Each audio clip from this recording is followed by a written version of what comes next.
എല്ലാവർക്കും നമസ്കാരം.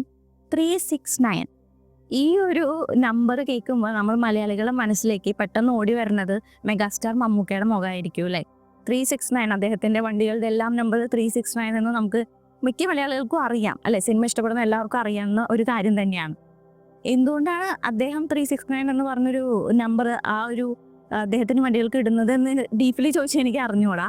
പക്ഷെ ഈ ഒരു നമ്പർ വളരെ പവർഫുൾ ആയിട്ടുള്ള നമ്പർ ആണെന്ന് അറിയാം. കാരണം ലോ ഓഫ് അട്രാക്ഷനിൽ 369 മാനിഫെസ്റ്റേഷൻ ടെക്നിക്ക് വളരെ പ്രസിദ്ധമായ ഒരു ടെക്നിക്ക് തന്നെയാണ്. ഫാദർ ഓഫ് ഫിസിക്സ് എന്നറിയപ്പെടുന്ന നിക്കോള ടെസ്ലയാണ് ഈ 369 എന്ന് പറയുന്ന നമ്പർ ഏറ്റവും കൂടുതൽ യൂസ് ചെയ്തിട്ടുള്ളത്.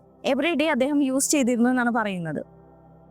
നമ്മളെല്ലാവരും വളരെ ആരാധനയോടെ വളരെ ഇതായിട്ട് കാണുന്ന സയന്റിസ്റ്റ് ആയിട്ടുള്ള ആൽബർട്ട് ഐൻസ്റ്റീൻ, ഏറ്റവും കൂടുതൽ ബുദ്ധിയുള്ള വ്യക്തി എന്നൊക്കെ നമ്മൾ പറയുന്നതാണ് ആൽബർട്ട് ഐൻസ്റ്റീനെ.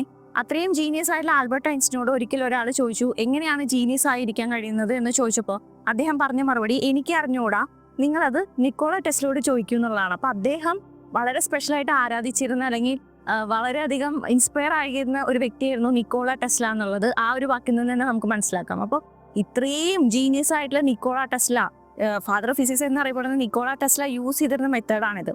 നിക്കോള ടെസ്ല എപ്പോഴും പറയുന്ന ഒരു കാര്യമുണ്ട്, നിങ്ങൾക്ക് യൂണിവേഴ്സിനെ പറ്റി അറിയണമെങ്കിൽ think in terms of energy, frequency and vibration എന്നുള്ളത്. നമ്മൾ ആ യൂണിവേഴ്സിനെ പറ്റി അറിയണമെങ്കിൽ എനർജി, വൈബ്രേഷൻ, ഫ്രീക്വൻസി ഈ പറഞ്ഞ കാര്യങ്ങളിലൂടെയാണ് നമുക്ക് യൂണിവേഴ്സിനെ അറിയുള്ളൂ എന്ന് പറയുകയാണ്. അപ്പോൾ നമുക്കറിയാം എല്ലാ നമ്പറിനും ഒരു ഫ്രീക്വൻസി ഉണ്ട്, ഒരു വൈബ്രേഷൻ ഉണ്ട്. അപ്പോൾ 369 എന്ന് പറയുന്നത് യൂണിവേഴ്സിന്റെ നമ്പറാണ് എന്ന് അദ്ദേഹത്തിന് അറിയാമായിരുന്നു. അതുകൊണ്ടാണ് അദ്ദേഹം ഈ ഒരു 369 ടെക്നിക്ക് എല്ലാ ദിവസവും യൂസ് ചെയ്തിട്ടുണ്ടായിരുന്നത്.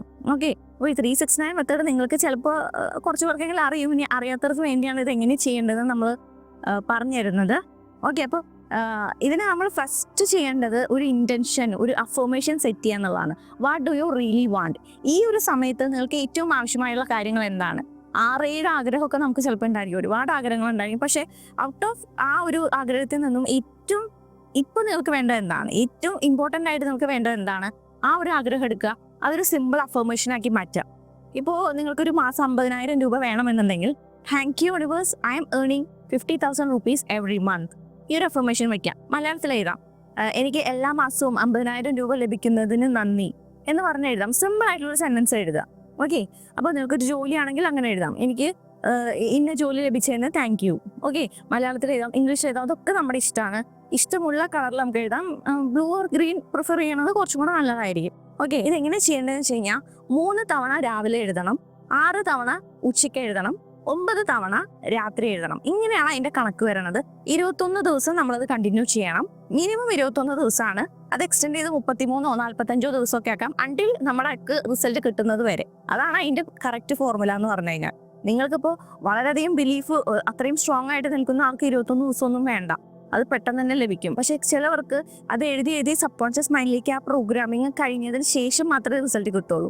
ഓക്കെ, അപ്പൊ അങ്ങനെയുള്ളവർക്ക് കുറച്ചും കൂടെ ടൈം എടുക്കും. അപ്പൊ നിങ്ങളുടെ ആഗ്രഹം എന്താണോ അത് നിങ്ങൾ ഈ 369 എന്ന് പറഞ്ഞ മെത്തേഡ് കണ്ടിന്യൂസ് ആയിട്ട് എഴുതിക്കൊണ്ടിരിക്കുക. മിനിമം 21 ദിവസം എന്തായാലും എഴുതിയിരിക്കണം. ഓക്കെ, ബാക്കി നിങ്ങൾ ആഗ്രഹം നടക്കുന്ന പോലെ വേണം കണ്ടിന്യൂ ചെയ്യാനായിട്ട്. അപ്പൊ ഇത് എങ്ങനെയാണ് എഴുതേണ്ടതെന്ന് വെച്ച് കഴിഞ്ഞാൽ 3 തവണ രാവിലെ എന്ന് പറയുമ്പോൾ, ഇപ്പോൾ thank you universe, I M earning 50,000 rupees per month. അങ്ങനെ 3 തവണ എഴുതുക. മോർണിംഗ് എന്ന് പറഞ്ഞ ഹെഡിങ് കൊടുത്തിട്ട് 1 2 3 എന്ന് പറഞ്ഞ സൈഡിൽ ഇട്ടിട്ട് 3 തവണ എഴുതുക. അത് എഴുതേണ്ട സമയം എന്ന് വെച്ച് കഴിഞ്ഞാൽ രാവിലെ നിങ്ങൾ എപ്പോഴാണോ എണീക്കുന്നത് അതും 11:30 രാവിലെ 11:30 ഉള്ളിലാണ്. അപ്പോഴാണല്ലോ രാവിലെ എന്ന് പറഞ്ഞ ടൈം വരണത്.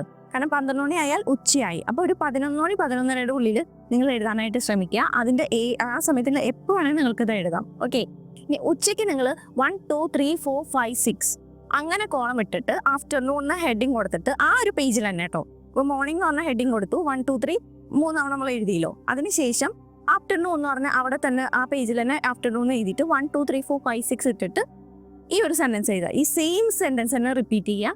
6 തവണ ഇത് എഴുതുക. ഉച്ചയ്ക്ക് എഴുതേണ്ട സമയം ഉച്ചയ്ക്ക് ഒരു 12 മണി തൊട്ട് വൈകിട്ട് ഒരു 4:30 വരെ എഴുതാം. ഓക്കെ, 5 മണി കഴിഞ്ഞാൽ ഒരു ഈവനിങ് ടൈം ആയല്ലോ. അപ്പോൾ ഒരു 4:30 വരെ നിങ്ങൾക്കത് എപ്പോൾ വേണമെങ്കിൽ എഴുതാം. അതിനുശേഷം 5 മണി തൊട്ട് രാത്രി നിങ്ങൾ കിടക്കാൻ നേരത്തെ, അതായത് മാക്സിമം ഒരു 11:30 വരെ, കാരണം 12 മണിയാൽ പിറ്റേ ദിവസം ആയല്ലോ. അപ്പോൾ ഒരു 11:30 വരെ നിങ്ങൾക്കത് എഴുതാം. അത് എങ്ങനെ എഴുതുന്നത് വെച്ച് കഴിഞ്ഞാൽ ഈവനിങ് അല്ലെങ്കിൽ നൈറ്റ് എന്ന് പറഞ്ഞിട്ട് 1 2 3 4 5 6 7 8 9 എന്ന് പറഞ്ഞ നമ്പർ കൊടുത്തിട്ട് ഈ ഒരു സെന്റൻസ് എഴുതുക. ഓക്കെ, ക്ലിയർ ആയോ? സോ മോർണിംഗ് എന്ന് പറഞ്ഞിട്ട് 1 2 3 എന്ന് എഴുതിയിട്ട് എന്താണോ നമ്മുടെ അഫർമേഷൻ അത് 3 തവണ എഴുതുക. ആഫ്റ്റർനൂൺ എന്ന് പറഞ്ഞാൽ അതേ പേജിൽ തന്നെ ആഫ്റ്റർനൂൺ എന്ന് പറഞ്ഞ ഹെഡിങ് കൊടുത്തിട്ട് 1 2 3 4 5 6 തവണ എഴുതുക. അതേ സെൻറ്റൻസ് റിപ്പീറ്റ് ചെയ്യുക. പിന്നെ ഈവനിങ് അല്ലെങ്കിൽ നൈറ്റ് എന്ന് പറഞ്ഞാൽ എഴുതിയിട്ട് 1 2 3 4 5 6 7 8 9 എന്ന് പറഞ്ഞ് സൈഡിൽ എഴുതിയിട്ട് 9 തവണ അത് എഴുതുക. അതാണ് 369 മെത്തേഡ് എന്നുള്ളത്. വളരെ പവർഫുൾ ആയിട്ടുള്ള മെത്തേഡാണിത്. കാരണം 369 വളരെ എനർജി നിൽക്കുന്ന അല്ലെങ്കിൽ ഫ്രീക്വൻസി നിൽക്കുന്ന ഒരു ഡിജിറ്റാണ്. യൂണിവേഴ്സിന്റെ ഒരു നമ്പറാണിത്. വളരെ പ്രശസ്തനായ നമ്മൾ പറഞ്ഞ പോലെ നിക്കോള ടെസ്ല യൂസ് ചെയ്തിരുന്നു എന്നും അദ്ദേഹത്തിന്റെ കണ്ടുപിടുത്തങ്ങൾക്കൊക്കെ ഈ ഒരു മെത്തേഡ് വളരെയധികം എന്താ പറയുക ഗുണം ചെയ്തിരുന്നു എന്നാണ് പറയുന്നത്. സോ നിങ്ങളും ഈ ഒരു മെത്തേഡ് ഒന്ന് ട്രൈ ചെയ്ത് നോക്കുക. എന്താഗ്രഹം വേണമെങ്കിലും നമുക്ക് എഴുതാം. പ്രസന്റ് ടെൻസിൽ എഴുതുക, ഫീൽ ചെയ്തിട്ട് എഴുതുക. അത് എഴുതുമ്പോൾ നമുക്കത് കിട്ടി എന്നുള്ള ആ ഫീലിംഗ് വളരെ ഇമ്പോർട്ടൻ്റ് ആണ്. കാരണം ആ ഫീലിംഗ് വൈകുന്തോറുമാണ് അല്ലെങ്കിൽ ആ ഫീലിംഗ് നമുക്ക് എടുക്കാൻ കഴിയാത്തത് കൊണ്ടാണ് ആ എന്ത് മാനിഫെസ്റ്റേഷനും നടക്കാതെ പോകുന്നത്. ഓക്കെ, അപ്പോൾ ബിലീവ് ചെയ്യുക, ട്രസ്റ്റ് ടൈം, ആ യൂണിവേഴ്സിൻ്റെ ആ ഒരു ടൈമിൽ ട്രസ്റ്റ് ചെയ്യുക. എന്നിട്ട് നിങ്ങൾ എന്താ പറയുക യൂണിവേഴ്സിനെ ഒന്ന് വിശ്വസിക്കുക. ഓക്കെ, എനിക്ക് ഇത് ലഭിക്കേണ്ട സമയമാകുമ്പോൾ കൊണ്ടുതരുമെന്ന് വിശ്വസിക്കുക. ആ ഒരു വിശ്വാസത്തോടെ ഇരിക്കുക എന്നുള്ളതാണ്. മാക്സിമം നമുക്ക് എഴുതാനായിട്ട് നോക്കുക. ആ ഒരു റിസൾട്ട് കിട്ടണവരെ എഴുതാനായിട്ട് നോക്കുക. ആ ഒരു എന്താ പറയുക ഡൗട്ടും ഫിയറൊന്നും ഇല്ലാണ്ട് തന്നെ ആ ഒരു യൂണിവേഴ്സിനെ ട്രസ്റ്റ് ചെയ്തുകൊണ്ട് നിങ്ങൾക്ക് ഇത് എഴുതാം. ഓക്കെ, അപ്പോൾ 369 എന്ന് പറഞ്ഞു കഴിഞ്ഞാൽ വളരെ സിമ്പിൾ ആയിട്ടുള്ള മെത്തേഡാണ്. ഒരു പുതിയ ബുക്ക് ഇതിന് വേണ്ടി മേടിക്കുക. അപ്പോൾ അത് കുറച്ചും കൂടെ ഫ്രഷ്നെസ് തരുമല്ലോ. മേടിച്ചിട്ട് ബ്ലൂ ഓർ ഗ്രീൻ പെൻ കൊണ്ട് വേണമെങ്കിൽ നമുക്ക് എഴുതാം. ഈ പറഞ്ഞ കാര്യങ്ങൾ ഇങ്ങനെ എഴുതുക. എഴുതിയതിന് ശേഷം നിങ്ങൾ റിസൾട്ട്സ് ഒന്ന് നോക്കുക. വളരെ പവർഫുൾ. കാരണം നിങ്ങൾ എവിടെ വേണമെങ്കിൽ യൂട്യൂബിൽ നമ്മൾ നോക്കിക്കോളൂ. 369 എന്ന് പറഞ്ഞ മെത്തേഡിന് ഒരുപാട് റിസൾട്ട്സ് കിട്ടിയ ഒരു സമയമാണ്. കാരണം ലോകത്തെ ഞെട്ടിച്ചൊരു നമ്പർ തന്നെയാണ്. കാരണം അത്രയും പവർഫുൾ ആണ് ഈ ഒരു നമ്പർ. ഓക്കെ, അപ്പോൾ എല്ലാവരും ഈ ഒരു മെത്തേഡ് ട്രൈ ചെയ്ത് നോക്കുമെന്ന് വിചാരിക്കുന്നു. നിങ്ങളുടെ കമൻറ്റ് സെക്ഷനിൽ നിങ്ങൾ ഇതൊന്ന് പറയുക. നിങ്ങൾക്കിത് മെത്തേഡ് ചെയ്തിട്ട് എങ്ങനെയുണ്ട്, നിങ്ങൾക്കത് കിട്ടിയോ എങ്ങനെയാണെന്നുള്ളതൊക്കെ ഒന്ന് ഷെയർ ചെയ്യുക. അപ്പോൾ എല്ലാവർക്കും ഈ ഒരു വീഡിയോ ഇഷ്ടപ്പെട്ടെന്ന് വിചാരിക്കുന്നു. അടുത്ത വീഡിയോ ഇട്ടുതരാം. This is social man signing of.